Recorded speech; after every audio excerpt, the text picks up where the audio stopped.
As you can see, there was a bit of a sprint going on for the silver and bronze. They didn't want a part of that. They wanted to get out hard, work hard in the third 500, so they could be a clear boat length lead coming into the last 100 metres, which they did. Absolute, the perfect race. Ginn and Tomkins from Australia. They have the gold medal. And a bit. Will you become the perfect pair? That's up to you guys to decide. We can say hello to everyone back in Australia, everyone up in New South Wales, Queensland, everyone at Westpac as well. Everyone that's helped us out, everyone at Blue Earth, Mercantile, go team. And the strategy, fellas, not going to Europe for a regatta, keeping the form a bit quiet, worked out? Oh, absolutely, yeah. I mean, it keeps us honest and keeps these guys guessing as well. And for you, Drew, this must be really special. This is your second gold medal, first one with him. It's taken him 8 years to get back. Yeah, it's taken 8 years to get back. It's been a long time between drinks, mate. A long time between drinks. And your fifth Olympics, so. That's right. It's so good. I tell you what, is the course all right at Beijing? The course is good at Beijing. Can we see you guys in Beijing? Promise. Spectating. I'll be like Steve Redgrave just watching from the sidelines. Well done, fellas. It's going to be a huge celebration. What a great start for Australian rowing this weekend. Thanks very much. Good on you, Aussies. Couple more medals before the weekend's out. Absolutely. The 8's looking red hot. Yeah, for sure. Well done, fellas. Well done, Drew. Well done, James. Yes, come on, James. Go for Beijing. You'll only be 43, mate. Nothing wrong with that age, I can tell you. There they are. Gold medal to Drew Ginn and James Tomkins. Winner the current world champions, now Olympic gold medalists.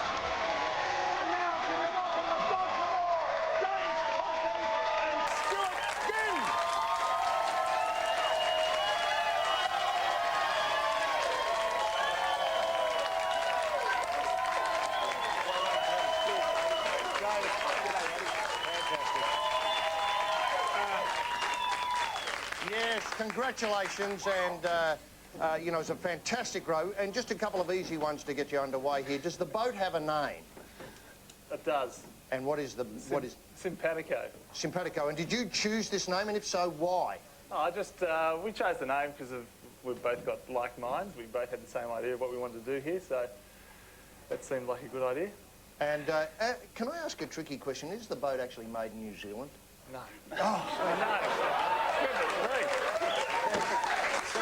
It's made down at Sleepy Hollow down in Geelong. Oh, thank goodness for that. And boat technology, you know, do people cheat with their boats? I'm not quite sure exactly, you know, maybe put polystyrene panels in them to make them lighter or something like that. I'm not quite sure what you could get up to. But is there rumours that so-and-so, I don't know, the Russians or the British or the New Zealanders might have some special technology in their boat? No, unfortunately, there's not a lot you can actually do with the boats. Mind you, with the weather forecast that we had for the rowing venue, there were a lot of different sort of apparatus people were putting on their boats to try and keep the water out. But as you saw today, the weather was absolutely perfect out there. Well, we changed that fin.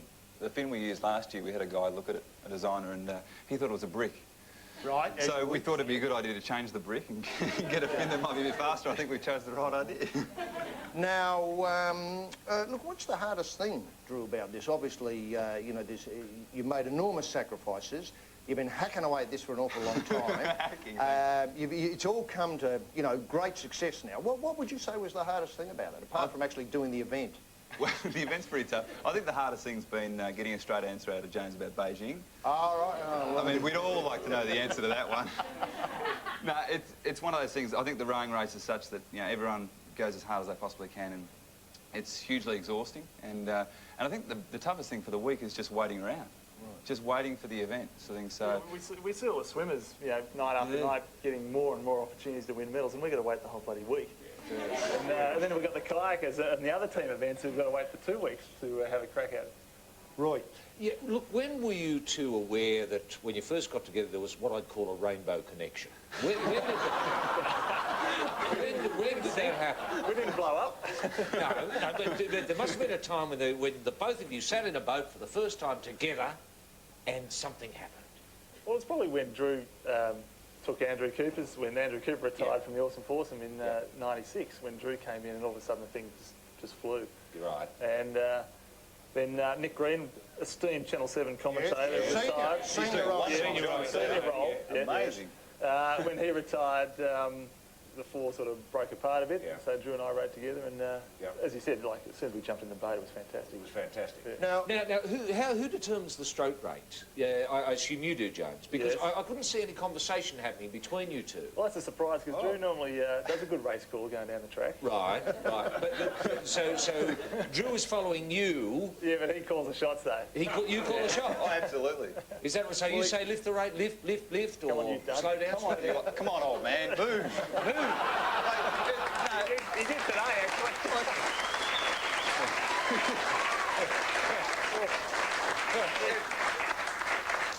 You'd think in the Olympic Games final, you would never take the foot off the gas. Sure.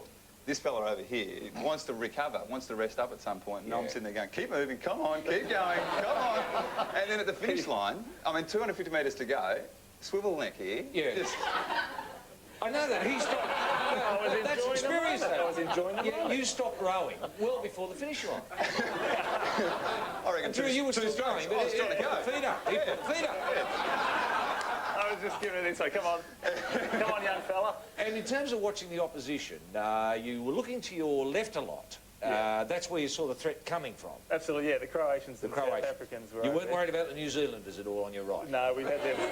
We've given them a bit of a dust up. Right, okay. Is that all right? Yeah, no, That's the done thing, isn't it? Oh, yeah. New Zealand's a touch up. Yeah, well, everyone's doing it. look, you know, in previous combinations, there's been a great success with sponsorship for your success with rowing. You know, has anybody approached you on the understanding that you would win gold? Not as yet. No. But obviously we've got the Golden Valley People. the fruit Sniffing. The fruits have been going for years and years now, and everyone loves those ads. Yeah.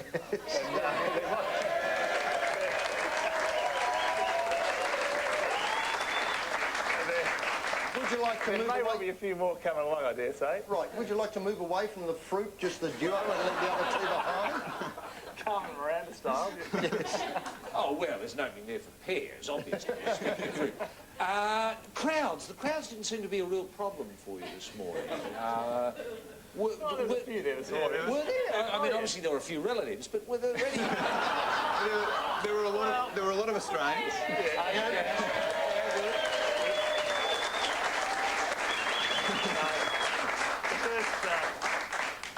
The first couple of days it was pretty ordinary. There was hardly anyone out there. But today the stands were pretty much packed. So it was, Now, we're developing a theme here today about celebrating after a win. And I'm just wondering, I mean, I know you're knackered, but do you think you should save yourself a little bit for a bit of a celebration at the end? Obviously, sitting in the boat is fairly about as much as you can do, but I was just wondering if you could torch the boat when you get gold or something like that says, well, hell, we've done this, we better show people that we've done it and jump up and down, etc. Problem. Well, except apart from that, I'm sure they'd have a fire crew on standby. well, I don't know. It's just natural. Actually, you know what it's like when you get across the line. Yes. No, well, you know, No histrionics. No, just get on with the next one, and hence Beijing. Yeah. Can we get a straight answer about Beijing? Well, actually, can I answer this for a second? Yes. Just to fill in, James's wife, Bridget, has said that if he takes 2 years off, the next 2 years he can get back into it. And what we've sort of discussed a little bit is that, you know, we'd like to see James do the single scull, the pair, maybe the 4 as well, and the 8. No. Now, that was one thing I was going to ask. Just a short routine. I mean, I think doubling up, multiplying, quadrupling up would be a great idea for That'd him. be a challenge. Yeah. Has anybody ever done that? By the way, it was No, a question I was no, going to ask, no. that they can't swap from a 4 into an 8. Well, some people do try to double up, but it's proven pretty unsuccessful just because of the nature of the event. It knocks you around so much you can't actually get back. You know, you can't row properly the next day because you're pretty knackered. Yeah. Right. And coming into this, exactly what is the nature of the preparation? Is it endless hours in the boat, or do you have to kind of do your cross training and so on? We actually do a lot of cross training due to my age and Drew's injury proneness. Yes. Actually, James had a couple of years ago where he was no known faults was a little bit in his profile there, and I was accident prone. Beautiful. Yeah, Perfect combination. Yeah, so it goes well together. Does it put much stress on your back? I mean, the back would be the most susceptible area, wouldn't it? Well, Tall blokes having to do that all the time. Yeah, absolutely. Drew had a minor hiccup in Sydney. Just a little couple of bulging discs and whatnot. So that was his first Olympic final since '96, so 8 years. It's not a bad effort. Not a bad effort at all. So do you do any sort of yoga-style exercises or anything like that to keep the back muscles? Yeah. I mean, it's It's a sort of sport, if you've got a strong back, it makes your back really, really Yes. structurally sound. But if there's any weakness there... It'll be exposed. Exactly. Okay. Now, Exactly. Drew, of course, you used to be a BMX champ, and BMX, I think, is the demonstration sport in Beijing. Is it? Are you thinking about doing the double? I'm making a comeback!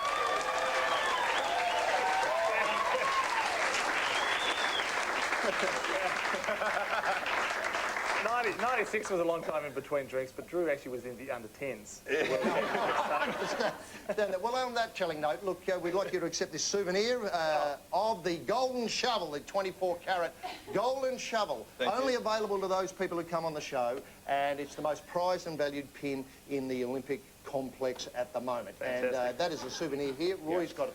Yes, I have golden shovel, extra thick toilet paper. That's for you. I'll give you mine as well. And with those, can you please thank our gold medalist, James Tomkins.